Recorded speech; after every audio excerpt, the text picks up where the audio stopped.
Hey there folks, and welcome to this video. Here we're going to be talking about what's going on this channel over the course of next week. I'm going to be talking about various different bits and pieces of the world of motorsports, so let's get right in. And starting off with the channel update, I expect that on Wednesday we'll do a preview for the Macau Grand Prix, potentially a review for Supercar and Surfers, but I might push that back to later in the week because this is around the time I was starting to try and get all of my IndyCar reviews that I hadn't watched out yet. I haven't had a chance to do any of them yet, so this might get pushed back to Saturday.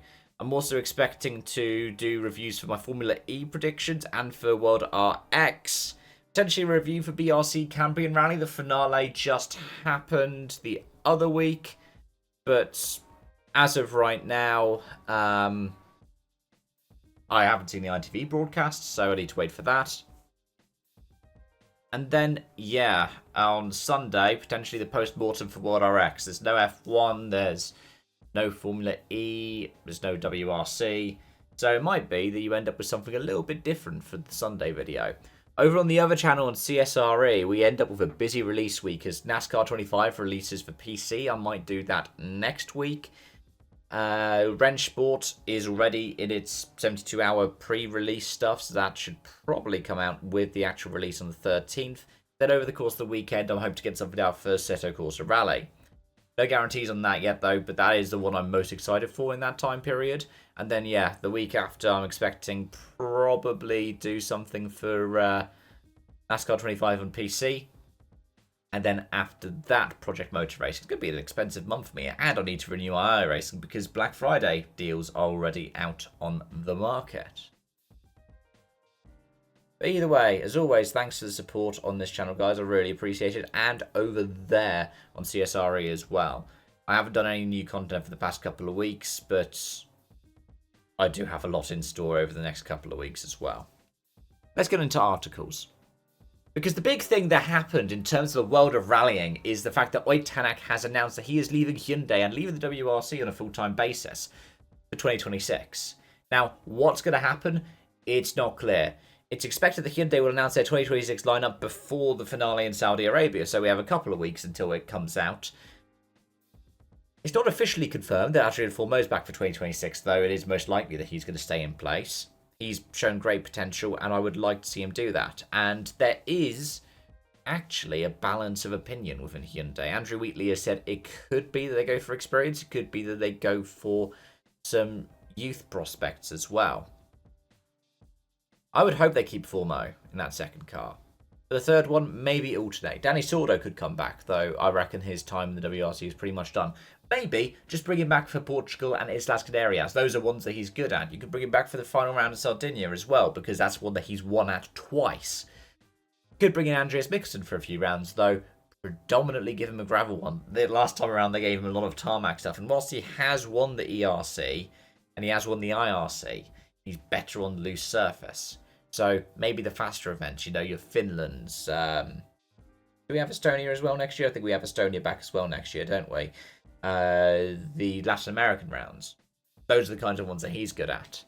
Nikolai Grajin has been touted as a name. He would be good to see in a Rally 1 car. He's somebody who has been there or thereabouts for a top flight ride for a while. Especially given that Johan Russell is looking like he's going to be on the Lancia program list. He might be a good shout. Gus Greensmith is probably better off getting back into an M Sport ride if he was going to be going into a Rally 1 seat. I think a lot of drivers have tried to hold out their hopes on WRC 27 ride. Another one that I saw reckoned by Dirtfish was Hayden Paddon. Now it'd be cool to see him back, and especially given, you know, he's a two-time ERC champion since he last had a WRC start. His last WRC start was a Rally 2 start, which he unsurprisingly won. SVG was competitive that weekend in New Zealand in 2022. His last top flight start was... He didn't do 2019 Australia, and 2019 GB, where I met him, he was in WRC 2, wasn't he? So was it 2018? It's Hayden Paddon's last top flight start, because he was meant to do Finland, but he crashed in the pre-event test and the car was too damaged for him to compete. Let me know your thoughts, let me know your predictions for that in the comment section down below, because I'd be really interested in that. It is definitely an interesting thing. as for the next thing, Formula E had its women's test alongside pre-season testing. I didn't really talk much about that, though. It was interesting to hear that things like the red flag drill that I had to go through meant that they had to push their rulebook to the very limit in the pre-season test. The women's test saw a victory, in a way, in terms of the fastest time for Chloe Chambers at Mahindra, with Abby pulling 600ths back for Nissan. Bianca Bustamante was in third, 0.77 back. The other people that we saw competing in the, what I see, 14-driver list includes the likes of Marta Garcia, Nero Marti, Juju Noda was there for Jaguar. Jamie Chadwick was also there for Jaguar. In terms of Envision, they had Alice Powell and Ella Lloyd there. Tatiana Calderon was behind the wheel of the Citroen. Whilst you also saw the likes of Gabriella Yilkova, Jessica Edgar, Janina Schall, and Lindsay Brewer behind the wheels. I'm interested to see that there's no, like, Dorian Pan or Maya Verg. But I guess it's all different rights deals and things like that, and agreements with different organisations that would allow the drivers to compete. I would love to see more representation for women in motorsport. Especially because, what did we had? We had, like, Claire Schönborn doing the Beyond Rally programme this year.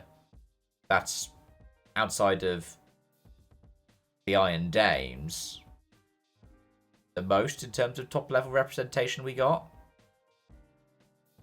Especially when you see the likes of Lulu Ado competing at a high level elsewhere. It would be nice to see more and more women getting top flight roles in motorsport without having to see them benefit from what are great programs. Like F1 Academy, what was the W Series way back when, and this kind of program that we see, as well as things like the Iron Dames. They do great for the representation of women in motorsport, especially as drivers. There are amazing initiatives for women in STEM as well that you can see benefiting behind the scenes. But it's always nice to see more. Especially because when it comes to motorsport, many of the things that people like to argue about when it comes to things like football or rugby or cricket or tennis, they don't exist in the same way, or at least they don't have to. Let me know your thoughts on that one, though. And let me know your thoughts on this final thing. Danny Juncadella got given a fine. He got given a €5,000 fine, 4,000 of which was suspended for flipping off Augusto Farfus during the Bahrain 8 hours. What's really interesting for this is it's not fined under the FIA Sporting Conduct. You're the one that said if you swear you get a massive fine, and Adrian Formo got a fine in Rally Sweden. Led to the formation of a rally drivers union, WERDA. Sort of a bit like how the GPDA exists in F1.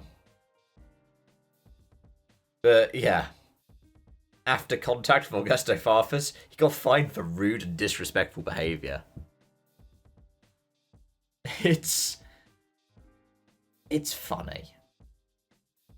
I mean, it's funny that this kind of thing has happened, and I said in my WEC review, it's funny that it's happened twice this year, that Farfus has been flipped off by a Corvette.